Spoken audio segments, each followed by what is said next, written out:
Welcome to This Week in East Brunswick. Today we will continue our series of filmmaker interviews with director Dustin Grella as he discusses his project Animation Hotline. We will also stop by the Senior Center for a special Martin Luther King Jr. themed Voice of Experience. Plus, we have information on how you can become a safer driver and save money through taking a defensive driving class here at the library. All this plus a special performance from Romanticism to Ragtime featuring pianist Diane Goldsmith. So stay with us.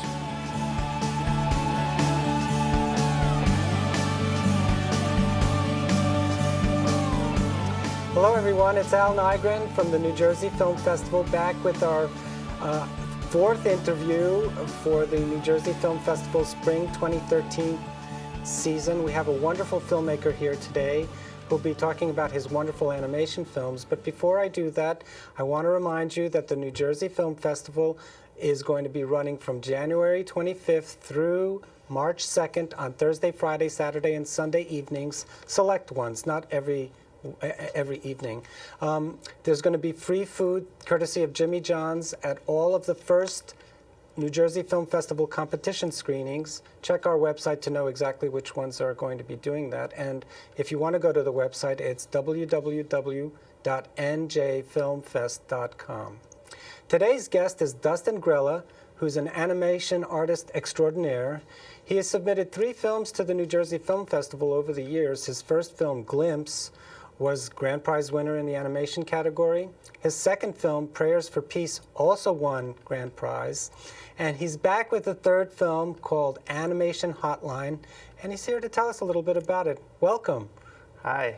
Thanks Nice for to having finally me. meet you, Dustin. We've talked on the phone so many times, and now I get to see you in the flesh. Yeah, right. So tell us a little bit about this project that you've got going, Animation Hotline. Animation Hotline is completely different from the first 2 films, very different from Prayers for Peace. What I've done is I've put my phone number out to public so that people can call and leave messages on my answering machine. And then I take those messages and then I select a few of Animate to them. what they say. Animate, yeah. And do you always go with a kind of verbatim response? I mean, do you draw what they say, or do you kind of expand upon what they say? It's different with every one of them. I probably have about 1,000 messages in Wow. the till right now. Wow. And I've done about 95 of these short animations. Wow. So how many are in the actual film that we're going to see? The film that you're going to see is like the best of. So gotcha. it's 12 of them. Wow. Did you ever So- think of making a feature-length version? I put them all back to back, and it's about 45 minutes Cool. worth of animation. So if I do another year's worth, then Well, you know, you have a very interesting style. When people think animation, they think line drawings, claymation. They think of a Right. variety of different techniques that are used, but yours are very atypical. What kind of method do you use to create your animation artwork? well, I've got a 4-foot by 3-foot sheet of slate. It's pulled out of an 1800 schoolhouse. So it's a And blackboard. It's a blackboard. And then I use pastel. And I draw on the slate with pastel. And then it's basically, I like to say it's 2-dimensional stop motion because there's a camera set 6 feet back that takes a photograph every 60 seconds, whatever I set the timer to. Do you shoot on film or video? I shoot digitally. Did you always shoot digitally? Yes, even Really? Glimpse was No kidding. digital. I would've never Glimpse known. was, the entire film was done in camera. Wow. Yes, So you could I- see that. yeah. Because sometimes we'd see you in the frame. Right, And I like that too, because you actually see the artist at work. right. Because a lot of the time animation artists will make sure you don't see the hand of the artist Right. or the object or the microphone, as you'll see in feature films. But I really like that because it gives it a real feel that you're actually seeing the work being created in front of your very eyes. So tell us a little bit more about your career. I mean, you're originally from Ohio. Right. And how did you end up in New York City? Well, when I submitted Glimpse, I was still in Ohio. I did that whole film in a warehouse in the B.F. Goodrich factory. Wow. And I had always wanted to do animation, and I just kind of started doing it. You know, I didn't have Any training, any schooling? I didn't have training when I was working on Glimpse. I was going to school. I was going to Meyer School of Art. I was going to school at Akron University. Cool. But there wasn't an animation program. And then once I finished that, I moved to New York. And do you do any commercial projects as well? I've been working on a lot of commercial projects. Tell us about, lately. we only have like a minute and a half. Can you tell us a little bit about Sure. The one that I worked on this summer was called Condoms as Evidence. Whoa. And it was for the Open Society Foundation. Great. And it was trying to bring awareness to the fact that women sex workers or sex workers can get arrested for carrying condoms, or Great. that they can be used as evidence, so they then don't carry condoms as often, and that spreads AIDS. So, but you really need to kind of do the commercial projects to kind of pay for the arty ones? Well, there's the sexy juggling projects, and then there's the work. And fortunately, I've been very lucky that the work, the commission pieces I've gotten have been projects that I personally enjoy Approved of as well. and love. Yeah. So. Well, thank you so much. It's really great to have you here. And folks, if you'd like to meet Dustin, he will be at the screening, which will be taking place on Saturday, February 2nd in Voorhees 105, our state-of-the-art facility, high definition projection and sound systems, as well as really cushy chairs, stadium seating. There'll be free food. Come and join us. Go to njfilmfest.com for more information, and we'll see you at the movies. Thanks so much for coming, Dustin. Thanks. Thank you. Thanks for having me.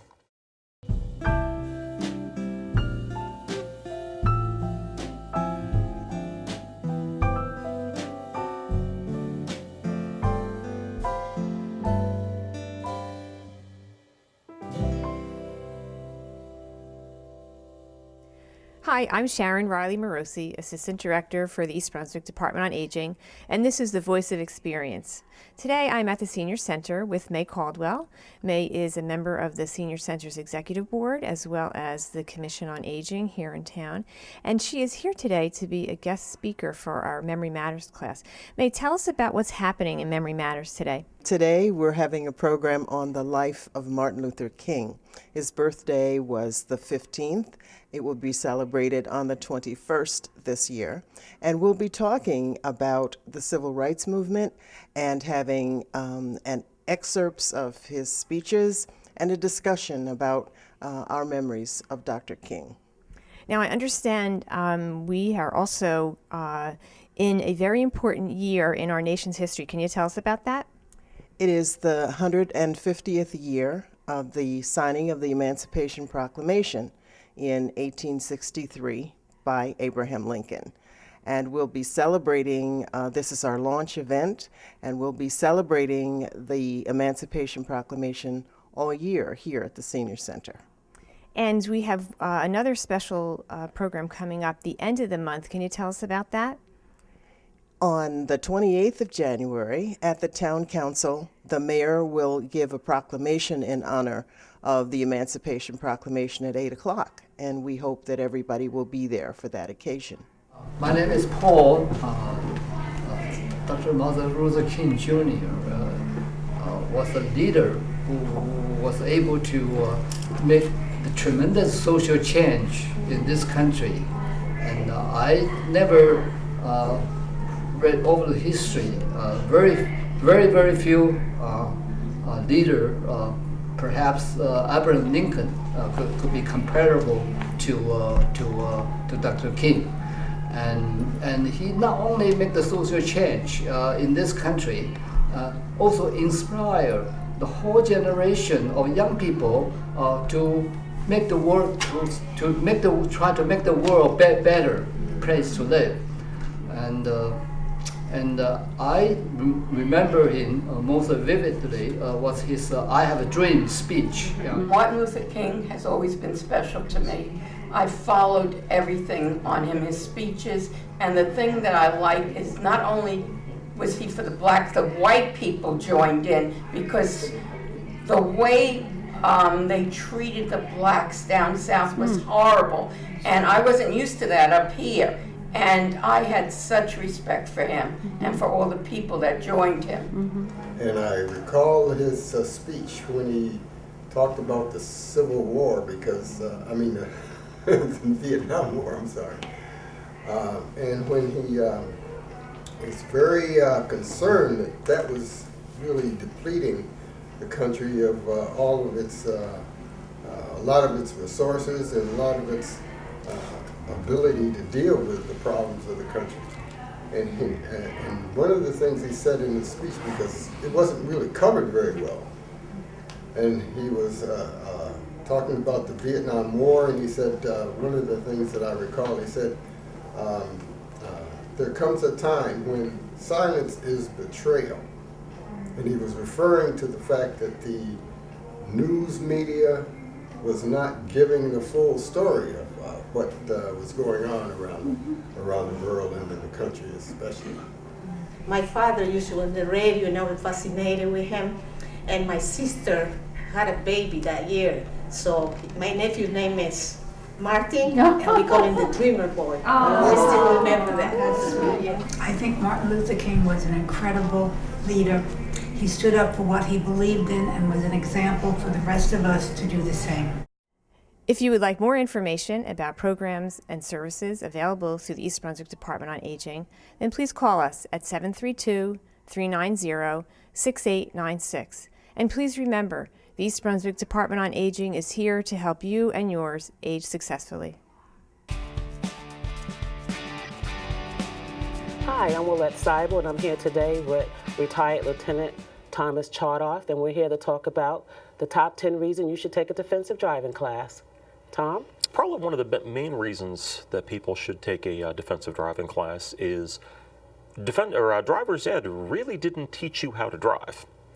If you think back to what you learned in driver's ed, what little we probably remember of anything we learned in high school, driver's ed mainly taught you how to pass the driver's test. That's true. So it focused on things that were relevant to the test that weren't relative to real world driving. For example, I'm sure the question is still on there about if you're parking on a hill with a curb or without a curb, which way do you turn your wheels? That was for vehicles with manual transmissions.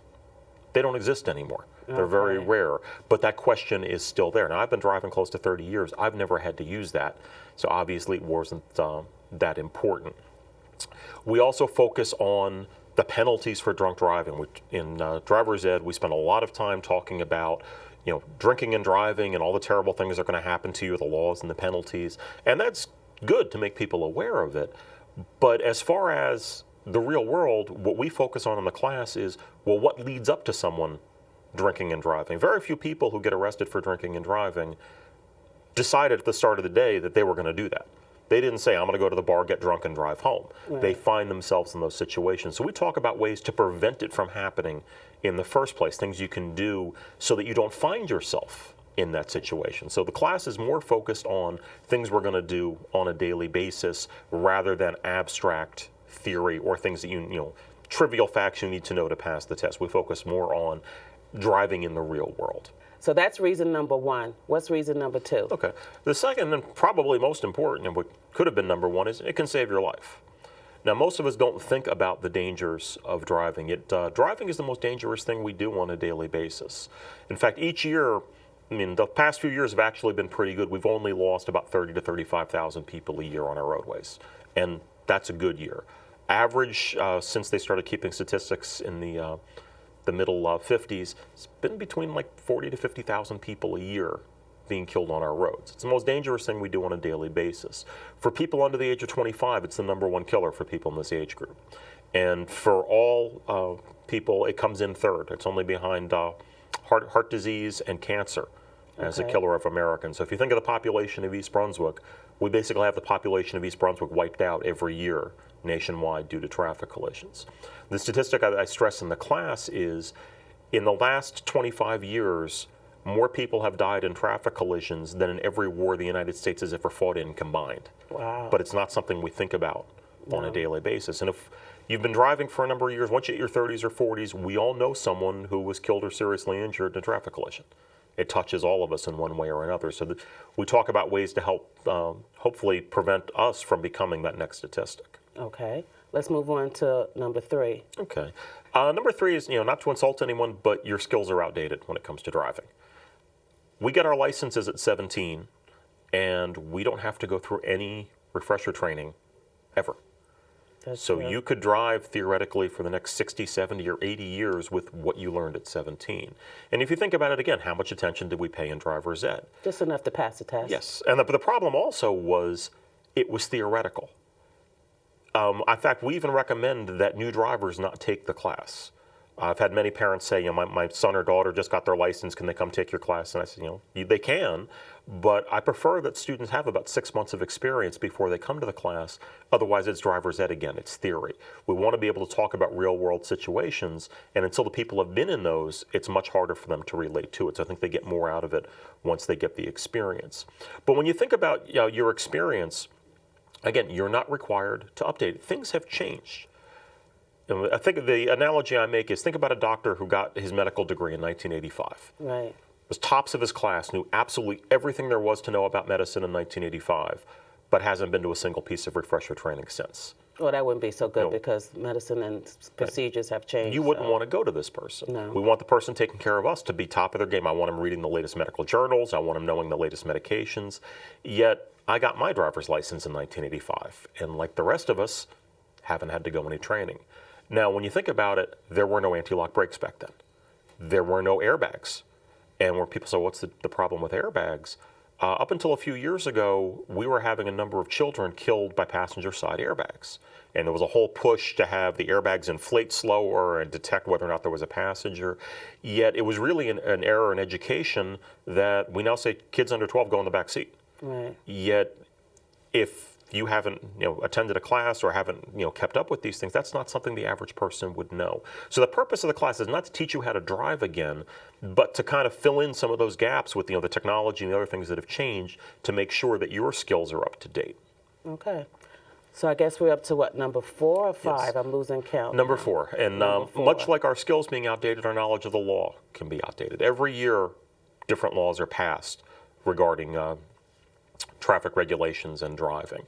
And the purpose of these laws is not to have more things for the police to give you a ticket for. We want people, the reason these laws are passed is to make driving safer. Yet if people are getting pulled over because they don't know that the law has changed, we're not getting that safety benefit from them. Things that have changed, the graduated driver's license. I mean, this is changing constantly. It's different than when you and I got our license. These are things people need to be aware of. Recently, we had a move-over law passed in New Jersey that many people are not aware of. And that's basically if there's any kind of emergency vehicle, tow truck, fire truck, police car on the side of the road, we're required to move one lane away from it, if possible. Oh, I didn't know that. If not, we need to slow down to 25 miles per hour. The reason for this is we were having emergency workers, EMS, et cetera, working on an accident scene on the side of the road and getting hit by cars that were going past. So they passed this law to protect the workers, yet if the general public isn't aware of the law, we're not getting the safety benefits from the law. So we'll touch on some of the topics. And one of the topics we touch on in the course is updating you on some of the laws that you should be aware of. Okay, let's move on to number 5. It'll save you money. That's probably one of the prime reasons. Well, that I think a lot of people will be interested in. How will it save you money?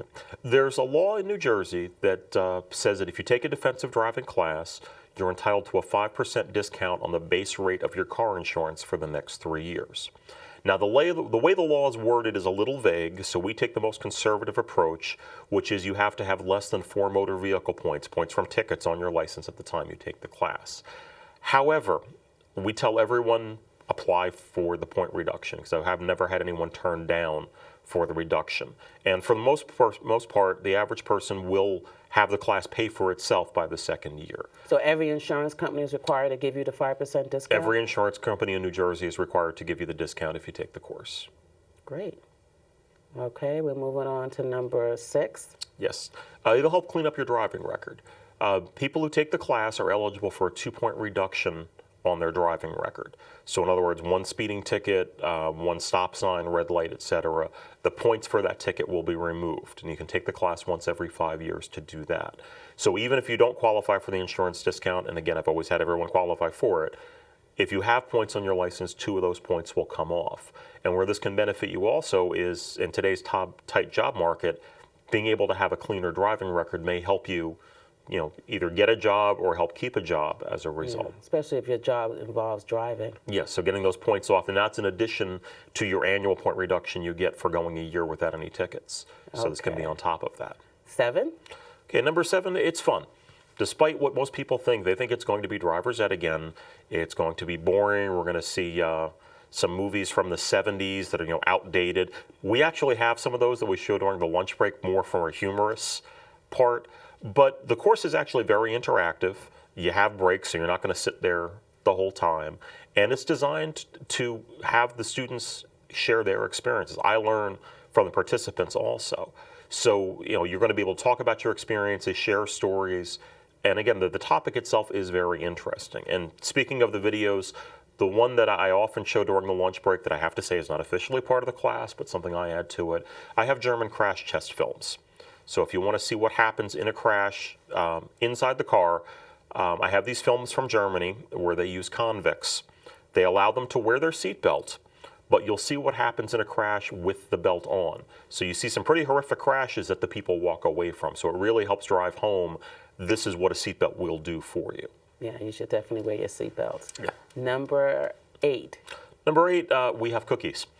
Now, come on, Tom. Not only do we have cookies, we have coffee and tea and fruit and cakes. Pie and, we feed you well at these classes. The refreshment part of the class is very good. Ms. Seibel's very good as far as providing a variety of beverages. We understand since we do the class in the evening, many people are coming directly from work. They may have not had a time to get a decent meal, so we put out refreshments for them. Decaf. Yes. So it's and that's good that you don't need caffeine to get through the course. But again, cookies are always a good thing, and people enjoy the fact that refreshments are provided. And we've had special requests for people who are diabetics and they ask for sugar-free, and we provide that as well. So we do try to take care of everyone.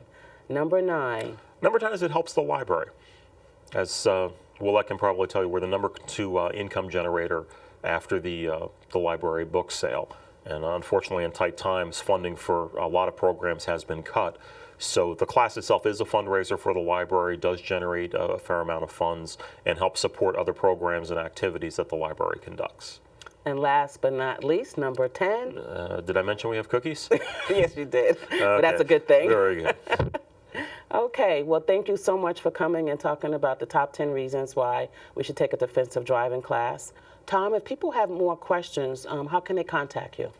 Okay, they can either call me at 732-257-2967, or they can visit my website at www.njfixaticket.com. Great. And if you want to see the next upcoming class or a list of classes we have throughout the year, you can always check the library's website, which is www.ebpl.org. Thank you.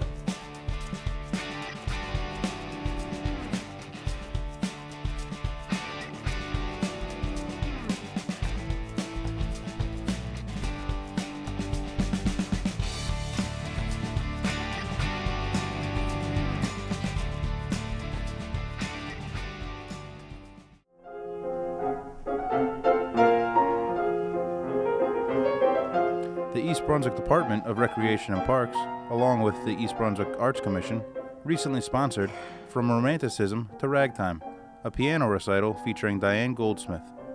Here's a look at some of the wonderful performance.